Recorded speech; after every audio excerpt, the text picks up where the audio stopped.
Hey everyone, welcome to Tube of Tunes. I'm Luke, Hi everyone, I'm Adam. and today we're going to be reviewing the Star Wars: The Clone Wars Season 7, the final season. So, this is one of the first videos on the channel, so we've never had a review before, so I'm just gonna do a little explainer of how reviews are gonna work around here.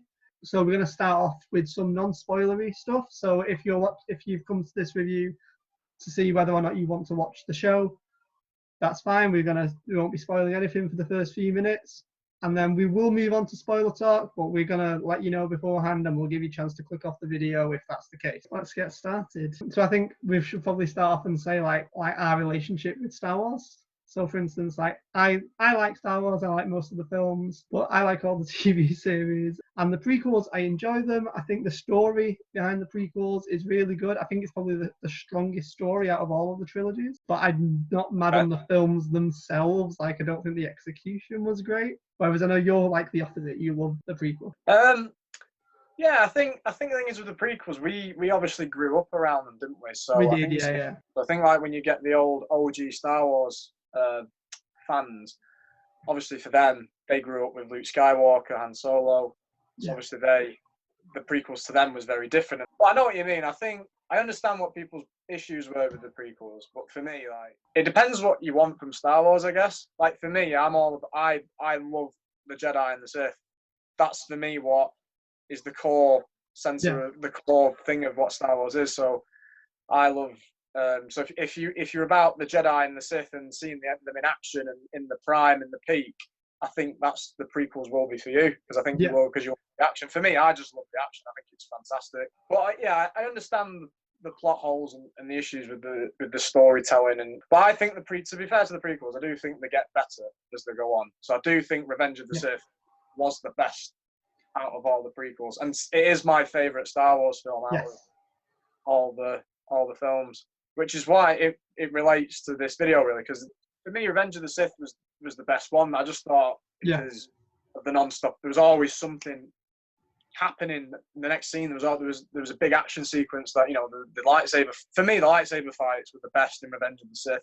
I really liked Anakin Skywalker in Revenge of the Sith. I wasn't so keen on him in Attack of the Clones, but I really liked him in Revenge of the Sith, and I would have liked to have seen more of that. However, I think my favourite version of Anakin is the Anakin we see in the Clone Wars. I completely agree. I think the Jedi-Sith dynamic is great, and that's like one of my favourite things about the prequels, which is why I love the Clone Wars so much, because I think you've got that same dynamic, but I just think they do it better. I think that shows what our opinions are on Star Wars. So what did you think of Season 7? I think everyone is unanimous in agreeing that it's the best season out of all of the Clone Wars, and I also think it's the best. I think it's the best season Dave Filoni's ever made.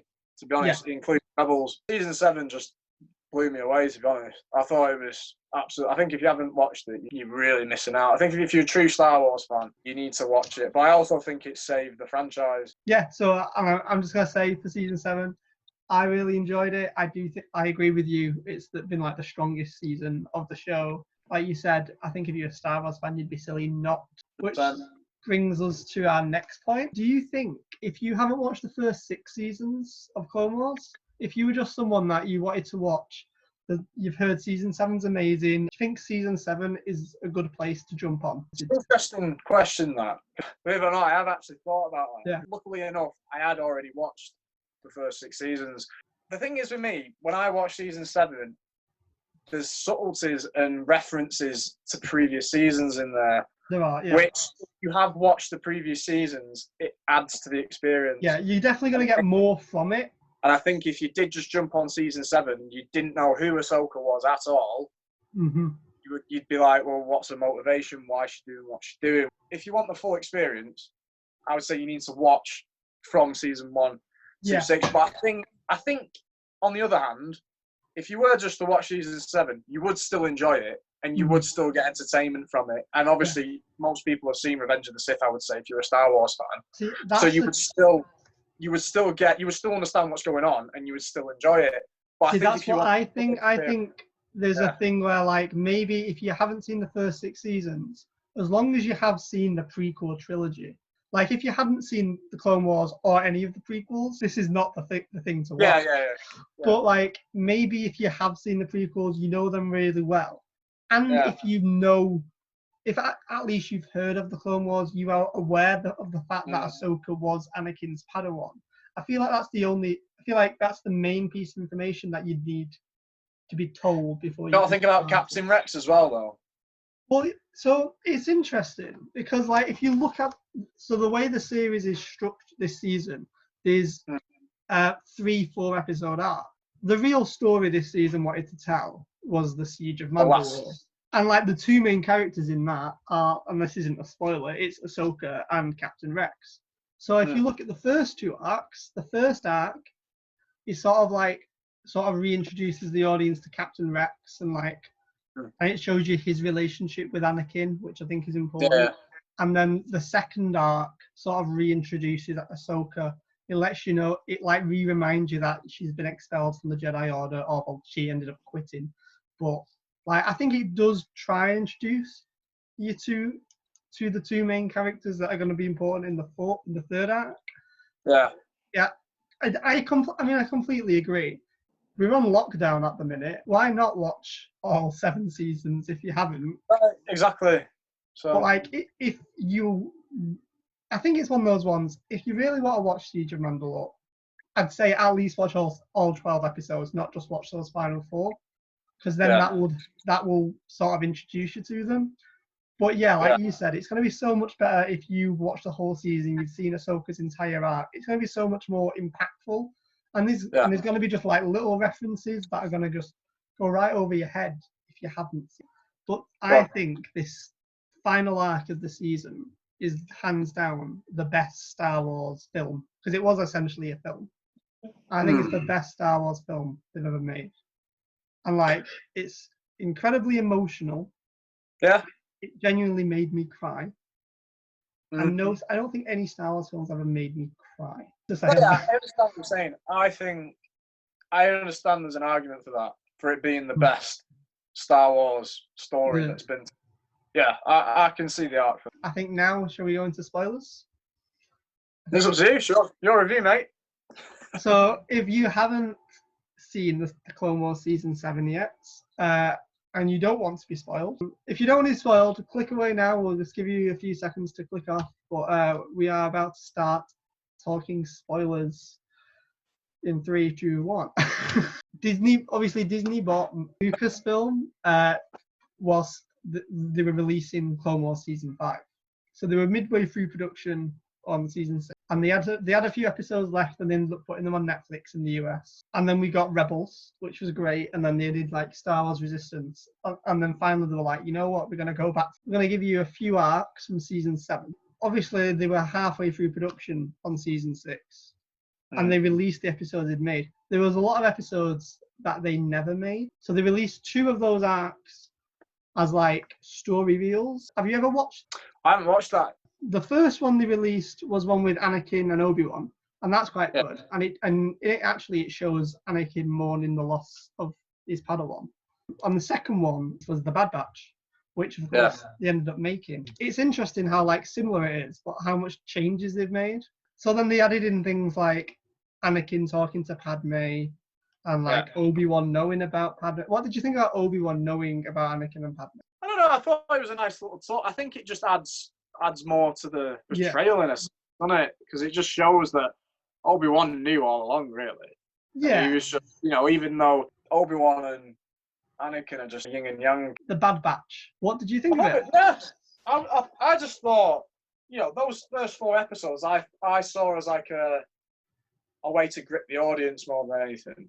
Because, it was action-packed, wasn't it? And, we saw a new breed of clone troopers, in a sense, that we not really seen before. And I think, that was cool to see. And I think it highlighted the importance of the clones as well, and like how essential they were for victory, and for, which I thought was good to see. But I also think it highlighted something else. Maul says, clones bred for combat, and he laughs. And I think it shows like what the Jedi are going to be up against.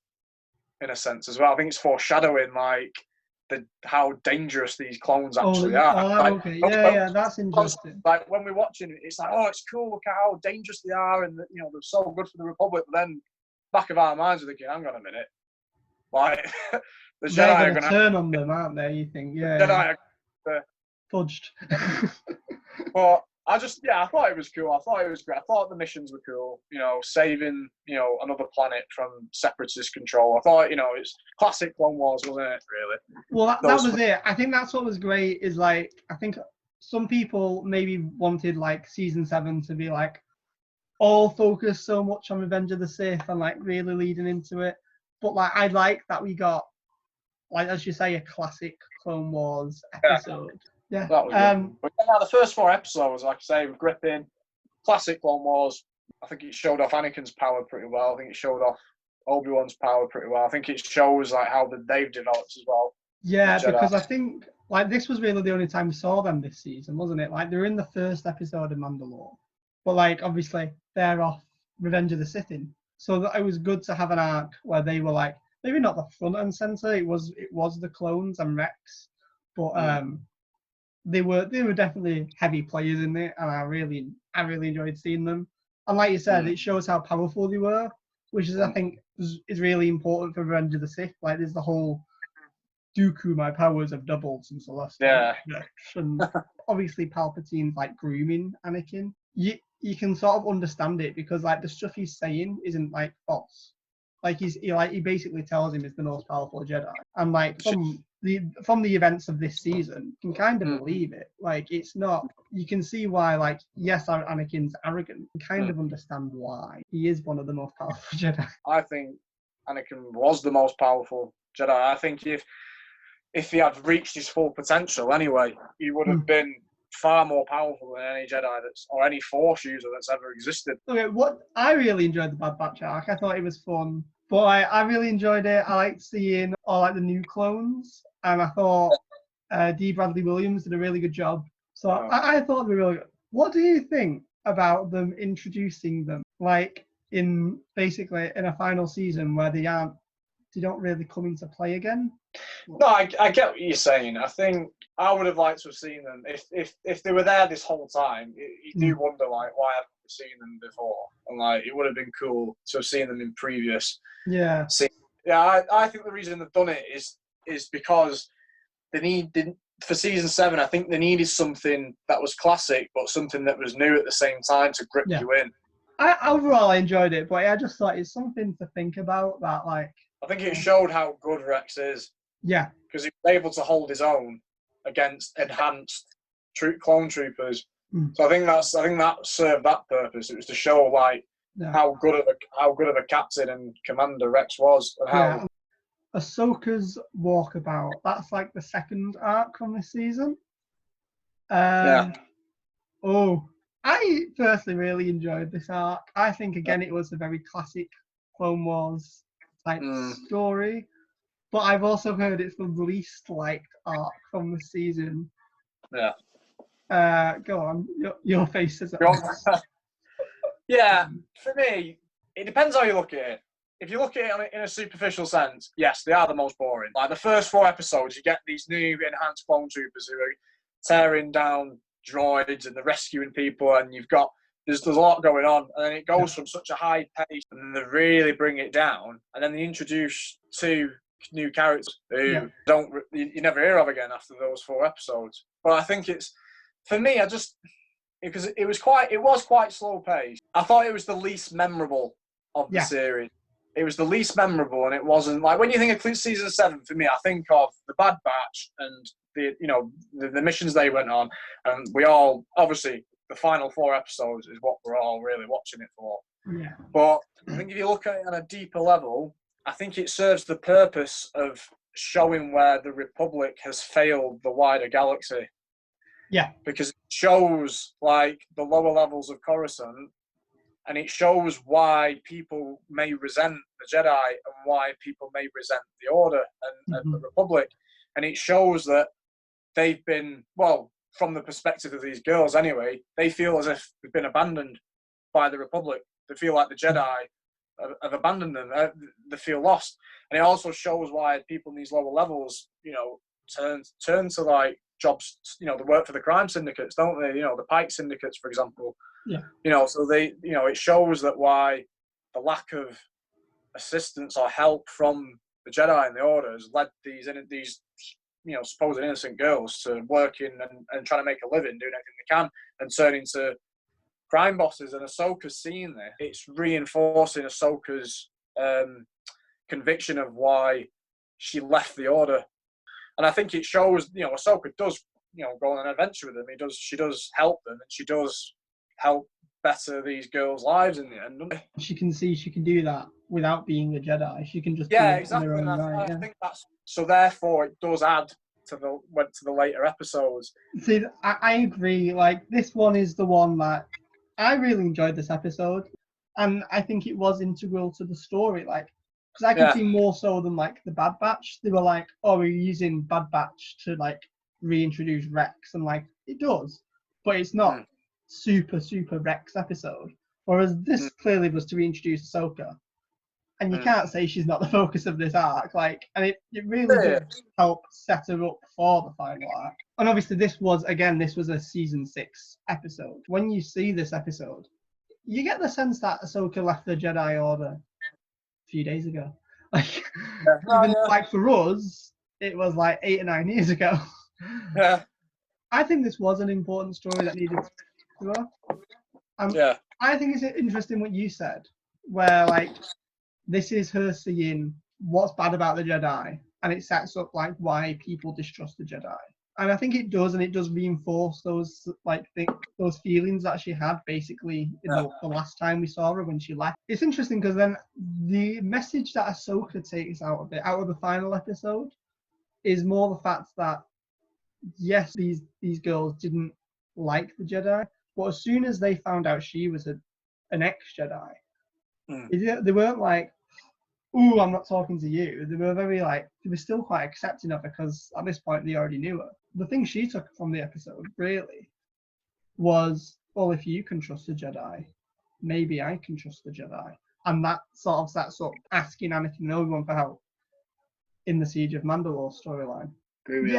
So like, I think it's interesting because this was meant to be a season 6 arc, or maybe and then of course and then Siege of Mandalore, as you can guess, was always meant to be the season 8 finale.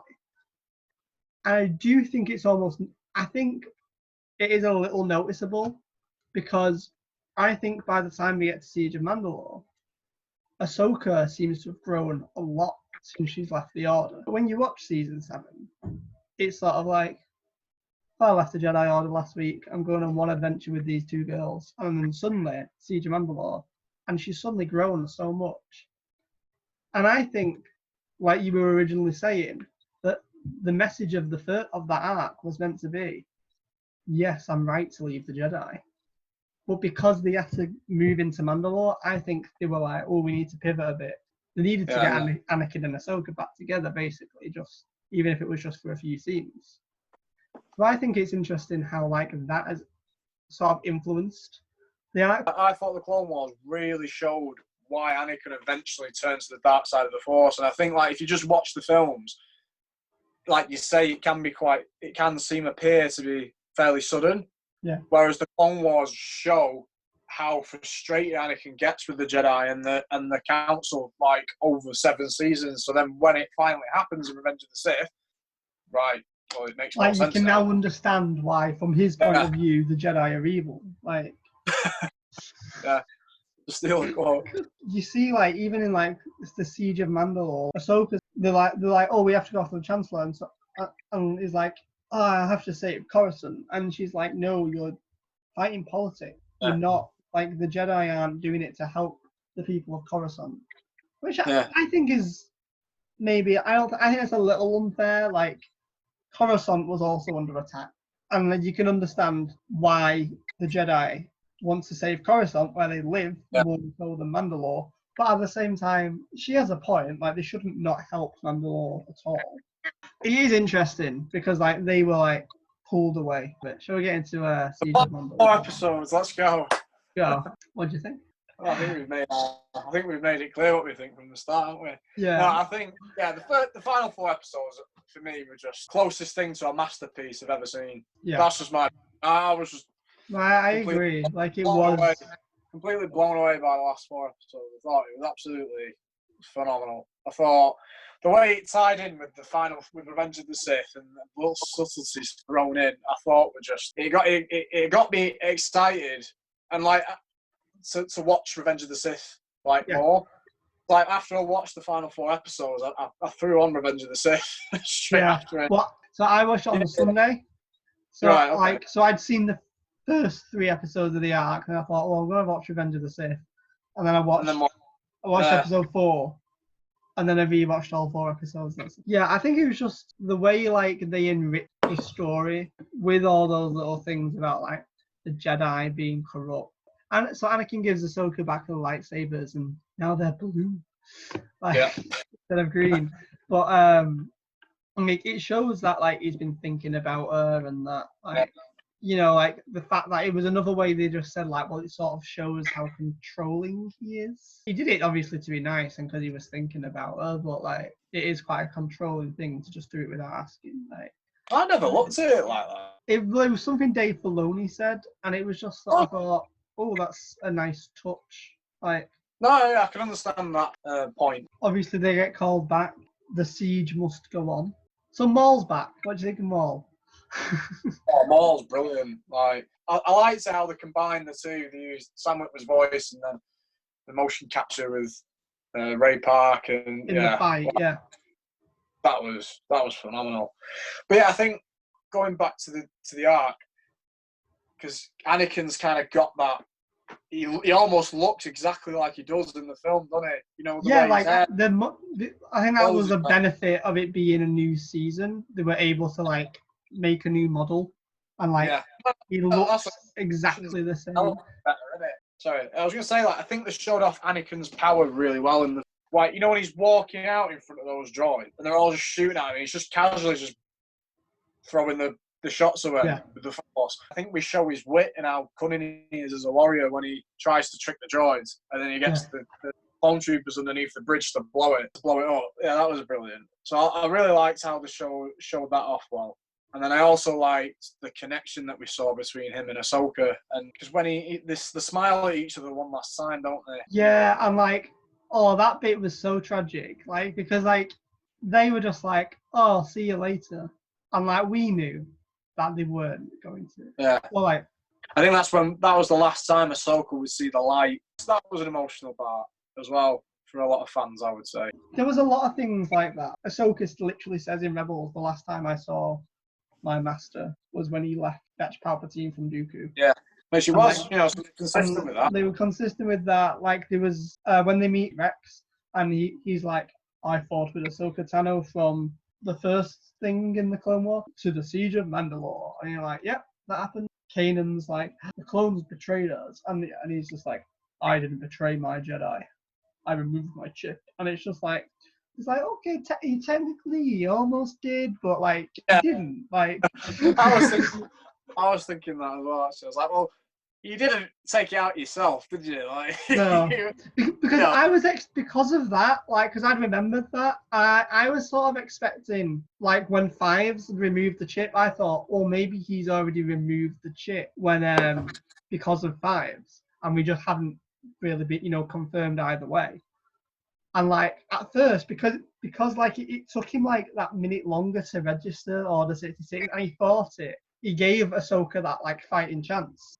And I was just thinking, is he just playing along? Like, so I thought it was really cool, and it was really emotional. Yeah. But like I thought it was really emotional, but it was like, oh no, he is turning on her.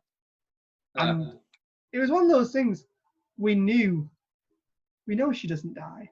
We know he gets his chip taken out, but like you're still gripped by it. Like the way it was done was so good. Like we were still on our edge. No, you were still gripped by it. We wanted to know how Ahsoka escaped, didn't we? Yeah. And I think that showed that. We wanted to see how Rex. We wanted to see it, didn't we? I think that's why the end of the first episode with Anakin in that arc was definitely an emotional one. Mhm. I also like the ending. They're in the tunnels, and Yes. then Darth Maul comes out. Why are you here? You know, he's so frustrated that, you know, That he was it's so not Obi-Wan hell-bent on on Anakin. Obi-Wan coming, wasn't it? We think it's Obi-Wan he wants at first, you know, but then Turns out he obviously wants Anakin, this guy he doesn't Skywalker. fully know, yeah. But yeah, it's I liked it how, you know, he's basically caused this chaos in Mandalore purely just to learn. He just And didn't it's time it right, Maul. Like, if you'd done it like a week earlier. I think as well what's interesting to see, we've never seen Maul like this in season 7. We know Maul as the savage Sith, the savage assassin, don't we? Who's aggressive, we see how afraid Darth Maul is in this story arc. He's constantly eerie, innit? He's eerie about everything. Like the music's ominous. You know, there's and that's another thing. The score of this, the final arc, the music is very ominous and very. It creates like a you know what's about to happen. Yeah. It's building you up with anticipation. Like you know as the viewer what's about to happen, and none of these people know, you know, except Maul. Maul knows what's about to happen. Yeah, he's got all these visions. Yeah. The clones don't have a clue, and neither do the Jedi. And it's like the ominous Mandalorians build of what's about to inevitably happen. And you know, and Maul on one hand's like brilliant because he's thinking, wow, you know, this is one of the greatest schemes that's ever been pulled by a Sith Lord. But then, obviously, because he was cast aside, he's scared about. It's not his scheme anymore, is it? Yeah. Yeah, exactly. So he's scared about what's going to happen to him. So, you know, obviously he's thinking about himself and how he's going to cope. Because it was a very interesting dynamic, wasn't it? How, like, really, he wanted to basically help, not so much to help them, to help himself, but it just so happened that that would have helped them as well. And it was just like, oh, hang on. He's kind of the good guy. But then she was like, wait, you want to kill Anakin? No. And it's just like, hang on, Ahsoka. Maybe you should have let him. And it is interesting, but like... Yeah, but to be honest, I think if Anakin and Maul did fight, I think Anakin would have... Oh, he would have won. Like, Ahsoka says it herself, doesn't she? Like, I think Anakin would have completely annihilated Maul, to be honest. If Ahsoka can beat him at this point, like, and I know Ahsoka's powerful, but at least from what we've seen this season, she's not been training that much since leaving the Jedi Order. Shall we talk about the fight?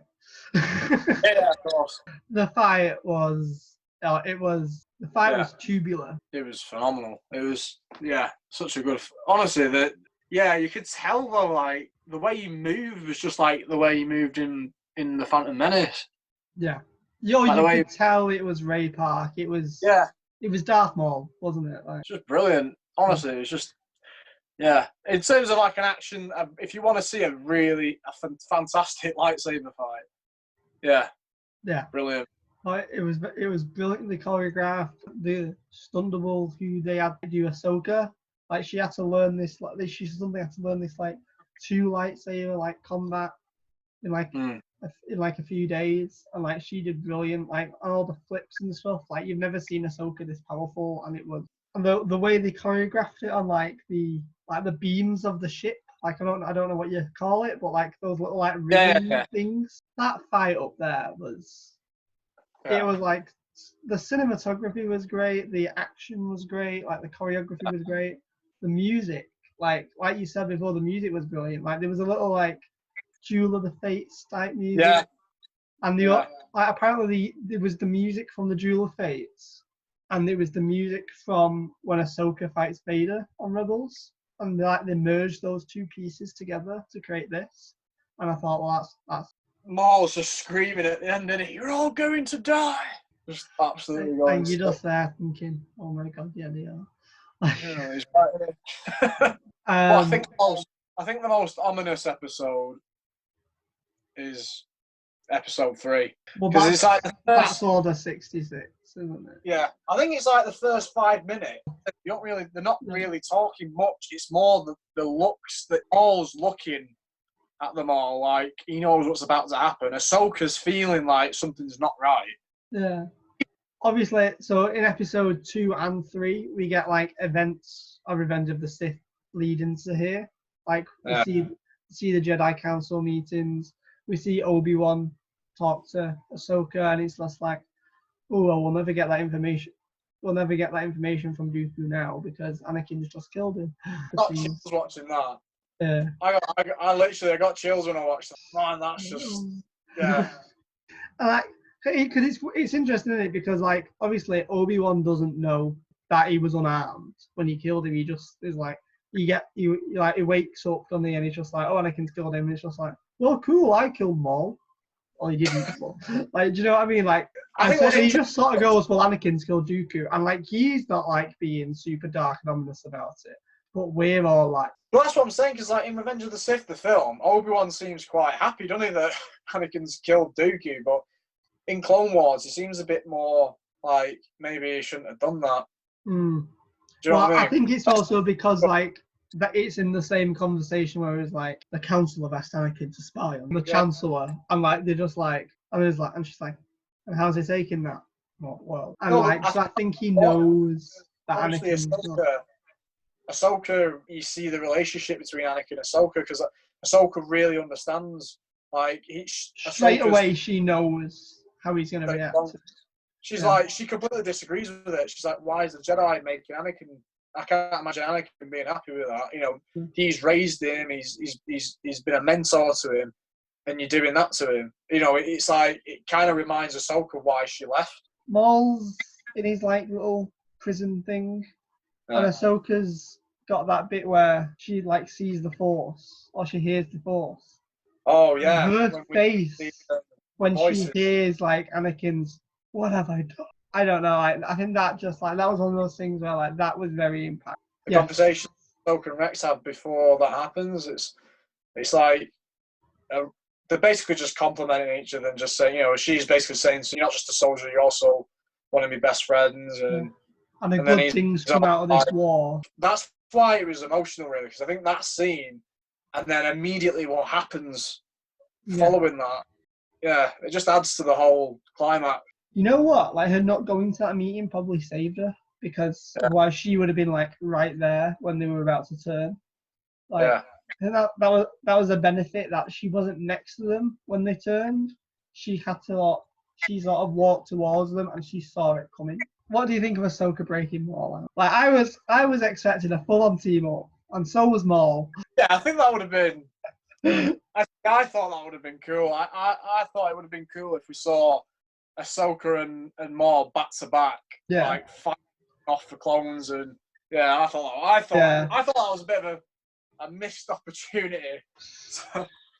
I don't know, like I do, but then at the same time, I really enjoyed the whole little like, I'm not going to work with you. You're just a distraction. And he's like, well, do you want to give me one of your 2 lightsabers so I at least have a chance? And she's like, no, I'm not rooting for you. Send them over there while I go over here. Like, that's your only job. And of course, it comes back to bite, like as we knew it would, but it comes back to bite her. To be fair, like I say, it does work. It does work really well. You know, and it's the whole getting Rex on his own. And it's like, could she have done that if she was teaming up with Maul? Like, would he have just killed him straight away? Yeah, you know? Maul would just killed him straight away. So, yeah, I thought it was good how and then obviously he gets into the medical bay, and then she manages to finding him. And I must say, they take the chip out really fast because like. When he gets up, I was like, oh my god, they've not took it out. And I'm like, oh my god, he's going to shoot her. And they were like, the chip's out. And I was like, thank god. I think that relays onto the next episode pretty well because it eats him up, doesn't it, seeing his brothers. Yeah. He's got to kill his brothers, hasn't he? Like, that's what I mean. Not even just, like, they're betraying him, and he just knows that they're. Well, to be fair, Ahsoka does tell him set your guns for stun. There's also the scene in the last episode where they're in the hangar and all the clones are like aiming at Ahsoka, and they're saying, you know, you're gonna have to come out at some point, and we're gonna be here ready for you. Yeah. And then we see Ahsoka take Rex's helmet off, and he's crying, isn't he? Because he's just he doesn't want to kill his. He's saying like they won't hesitate to kill themselves to kill me Well, and yeah, you. because they destroyed. Well, was it that? Oh, them or was it? It was Maul, but like, the Star Destroyer was like it was falling. They were all gonna die anyway, but Yeah. there they are, happy to die if they know it will kill the Jedi, the Yeah. Ahsoka Jedi. When they crash land, and then they Oh, it was well, so sweet. don't they? Yeah. Pardon? They bury all the dead Oh troopers, don't no. they? The helmets and that's another thing that we've not said. The helmets they customised the helmets to Ahsoka's Oh, colours. yeah. I love that. I thought that was really nice. I thought it was a And nice it touch. shows like the loyalty that they once had to her. And then Yeah. again, that's the And the whole, well, she's still commander to us. The way, like, yes, they technically, like, upgraded Rex to commander, but, like, that was more of a, we have to do this. Really, Rex is still captain and Ahsoka is still our commander. Like, I liked that. And, like, I suppose you can also argue, like, because in Rebels, they still call him captain, like, they never call him commander. And some people have said it's a plot hole, but I don't think it is. I think it's very much, like, really, Ahsoka was the commander. And I like that. I think that's, like, a nice little thing. that final shot when we see Darth Vader land and it's now snow. It's all covered in snow. Yeah, And like, then, there's clearly been a bit of a passage in time, hasn't there? Like, yeah, what? yeah. But it's when he picks up the lightsabers and it's like, I think he knows that Ahsoka's still alive. But it's just the way he picks up a lightsaber and then he just walks. He doesn't say anything. He just picks it up, sees the bird, the flying creature that seems to follow Ahsoka around, and then he just walks off, doesn't he? It was just a bit of a... And again, the music was just really ominous and eerie. Overall, though, yeah, it was definitely closest thing to a masterpiece, I think. Oh, yeah. That's my opinion. I just thought, it was a good ending to season 7, I thought. Yeah. Now, overall, though, season 7 was, definitely worth checking out. If you're a Star Wars fan, you definitely have to watch it if you've not seen it. Which, I was just absolutely brilliant. Excellent piece of storytelling. And credit to Dave Filoni. He saved Star Wars for me, and he saved the guys for me personally. I think we've probably said everything there is to say on this season. Yeah. Yeah, no, thanks for joining me. And just gotta say thanks for watching. If you enjoyed this video, give it a like, hit the subscribe button if you want to see more content like this. I've got a few reviews planned. Thanks for watching. Thanks for watching, guys. Thanks for watching Tube of Tunes. If you want more from the channel, hit subscribe. If you want to keep up to date with what's going on, follow us on our socials. Hope you liked it. Cheers.